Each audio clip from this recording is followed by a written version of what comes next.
Justice! Now! Justice! Now! Justice! Now! What do we need? Justice! Permit me this opportunity to thank each and every one of you on behalf of Reverend Al Sharpton for attending this important gathering today. As we gather on the steps of this Borough Hall, there are similar gatherings in over 100 cities across the country, demanding justice for Trayvon Martin. Without question, justice took a heavy hit last week. The not guilty verdict rendered by the jury was a slap in the face of justice and a major insult to all African Americans and those similarly situated. The blood of Trayvon Martin cries out from the ground for swift action.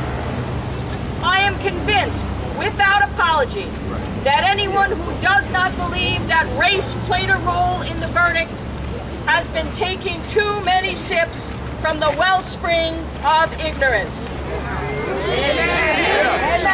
If the roles were reversed and it had been Trayvon who pulled the trigger in alleged self-defense, the jury would have wasted little time coming to a guilty verdict. Amen. That's right. Today, let us join the chorus of support for an investigation to be launched by the Justice Department. Clearly, Martin's civil rights have been violated. Amen.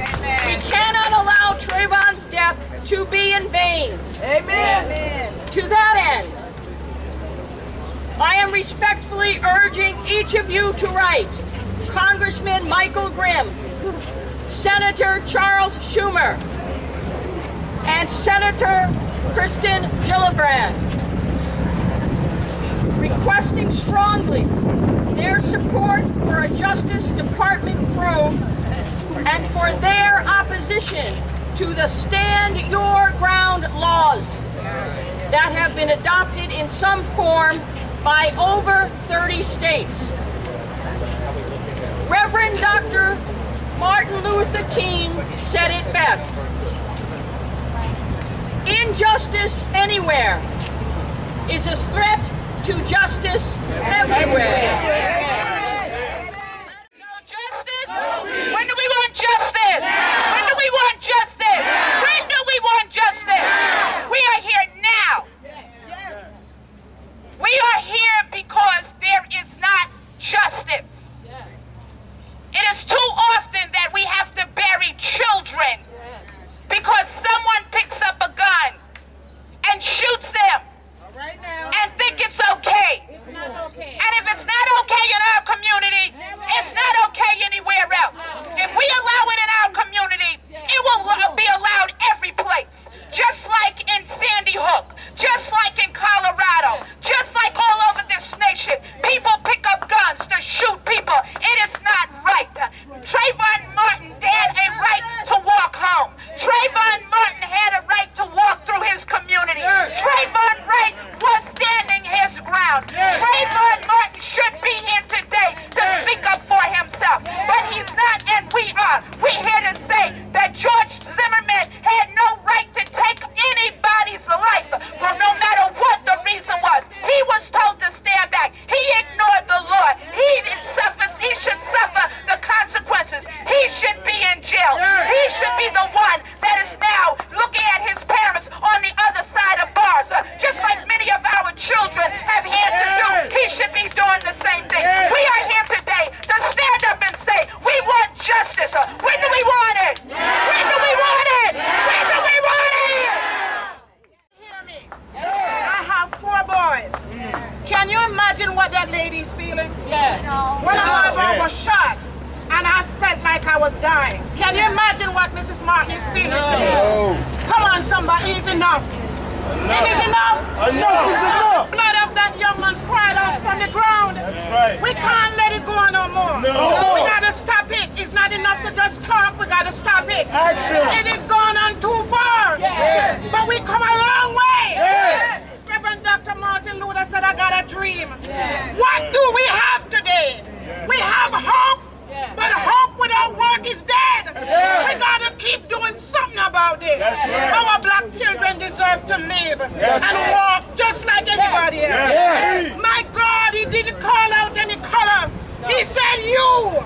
He didn't say black, white, or pink. We need to put a stop to it. The blood of Trayvon cried out from the ground. It is not okay. It is not okay for Mr. Zimmerman to walk. No. But I tell you what, I said when I heard the news, God bless them. You know why? He's living in a bigger jail today. Yes, right. We should not be so surprised if he doesn't take his own life. It is not okay. God bless you. God, amen. It is not okay. It's not okay. It's not okay. It's not okay. It's not okay. It's not okay. It's not okay. It's not okay. It's not okay. It's not okay. All right. Thank you so much. We have Councilwoman Debbie Rose. All right.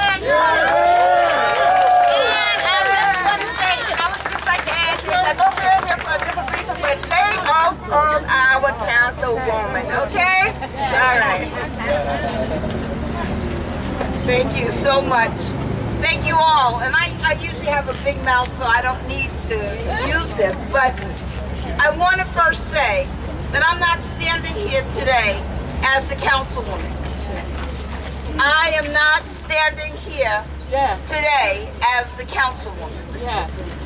You know, I've been criticized online because I've taken a stance on Stop, Question, and Frisk, Community Safety Act, and Trayvon Martin.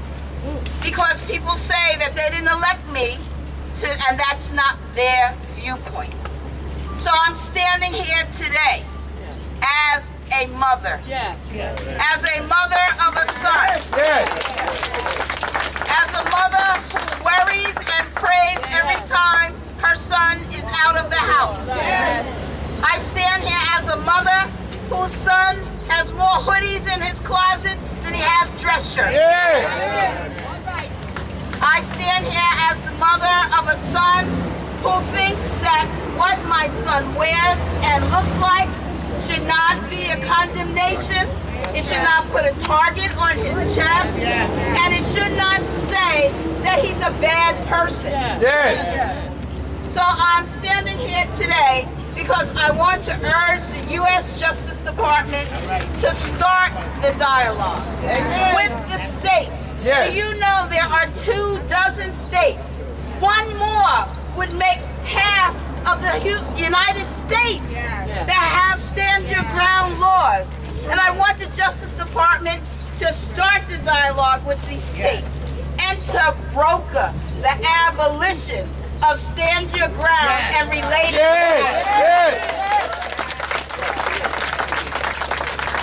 These laws allow the proliferation of vigilantism, and it perpetuates the wanton and senseless killing and murders of our children and individuals because someone has a preconceived notion.